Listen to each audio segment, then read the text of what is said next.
productivity continues to rise, while genuine financial security feels like it's slipping further away. You work harder, but the treadmill simply accelerates. The modern economy functions as an intentional win-lose system. It is designed to extract value from the majority of participants to benefit a concentrated few. This extractive framework shares its name with the historical and spiritual ruins of Babylon. This was a commerce built on transactional greed. Whether it's capitalism, socialism, or communism, power eventually pools into an economic black hole.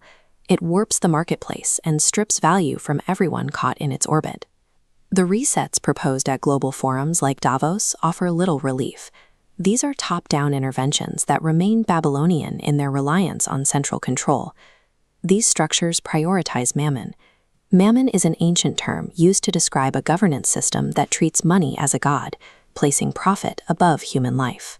Our culture currently reflects greed because the reward system we live under makes extraction the only way to win.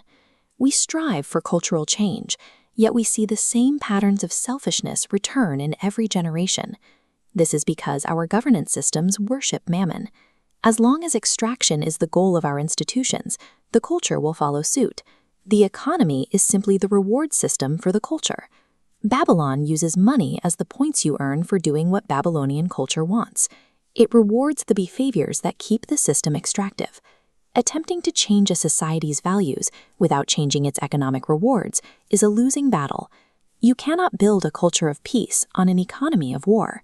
A true awakening requires leaving the win-lose point system entirely and entering a kingdom economy.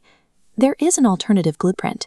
The original protocols given to Israel were designed specifically to prevent the emergence of permanent poverty. The year of Jubilee was a mandatory reset every 50 years.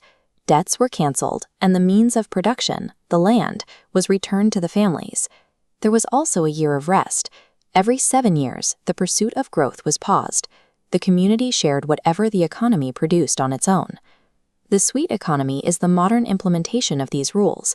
It uses digital technology to apply these ancient protections to our current world. This works through yield rights. Yield rights legally separate the ownership of an asset from the right to use its economic output. This allows for shared prosperity without centralizing control.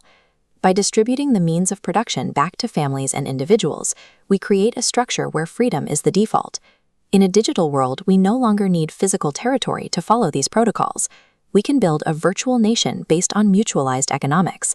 The citizens of this nation hold squares. Squares are digital certificates of possession that grant the holder a perpetual share of global assets managed for their benefit. Mutualized economics works the opposite way of extraction. As the network grows, costs drop for all participants, instead of profits concentrating for a few owners.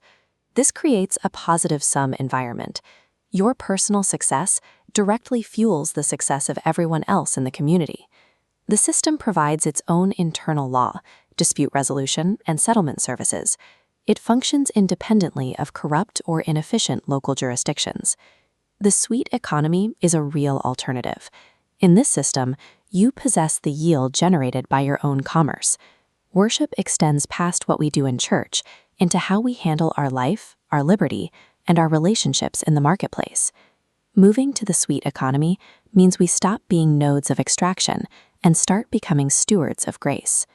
The transition begins with a simple question: what do you have in your hand? This shift requires a deep study of these principles.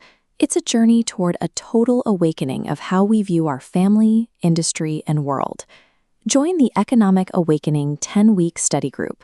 We will walk through the full blueprint together and learn how to implement these protocols in your own life. It is time to move into an economy that honors God and brings true freedom to every person on earth.